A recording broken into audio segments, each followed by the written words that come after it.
மனிதர்களை வாழ்க்கைனா என்ன, தன்னம்பிக்கைனா என்ன, துணிவுனா என்ன இந்த மனிதர்கிட்ட தெரிஞ்சு அவ்வளவு சீக்கிரம் ஏளனமா நினைச்சிடாதீங்க. இவர் ஒரு வேர்க்கடலை வியாபாரி தான். கம்மி 8 மணி நேரம் நிற்பாரு. அவரோட வருமானம் 600 700 தான்.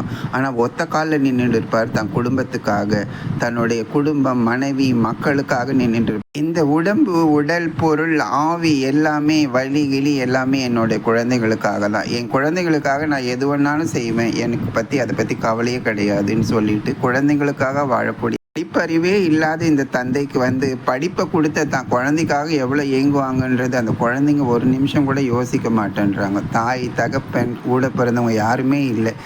நீங்கள் எல்லாமே பட்டப்படிப்பு படிச்சிருக்கிறீங்க, இன்ஜினியராக இருக்கிறீங்க, டாக்டர்ஸாக இருக்கிறீங்க, பெரிய பெரிய போஸ்ட்லலாம் இருக்கிறீங்க. ஒரே ஒரு நிமிஷத்தில் கவன சிதறல்களை பண்ணுறீங்க. இது மாதிரி ரீசெண்டாக நீங்கள் பார்த்தீங்கன்னா ரித்தன்யா சொல்லிட்டு உலகம் ஃபுல்லாக ஒரு ஃபேமஸான ஒரு நியூஸு. அதை என்னால் சொல்ல முடியல.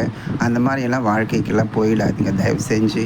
ஒரு குழந்தைய பெற்று வளர்க்குறது எவ்வளோ கஷ்டம் தெரியுமா? படிக்க வைக்கிறது எவ்வளோ கஷ்டம் தெரியுமா? கல்யாணம் பண்ணுறது எவ்வளோ பெரிய கஷ்டம் தெரியுமா? யோசிங்க, தயவு செஞ்சு யோசிங்க. கிட்ட கேட்குறதெல்லாம் என்னென்னா, தயவு செஞ்சு உங்களோட தன்னம்பிக்கையும் துணிவையும் மறந்துடாதீங்க. உங்ககிட்ட நம்பிக்கை வைங்க, உங்கள் மேலே நீங்கள் நம்பிக்கை வைங்க. வாழணும், வாழ்க்கை தான் ஒரு பெரிய இது.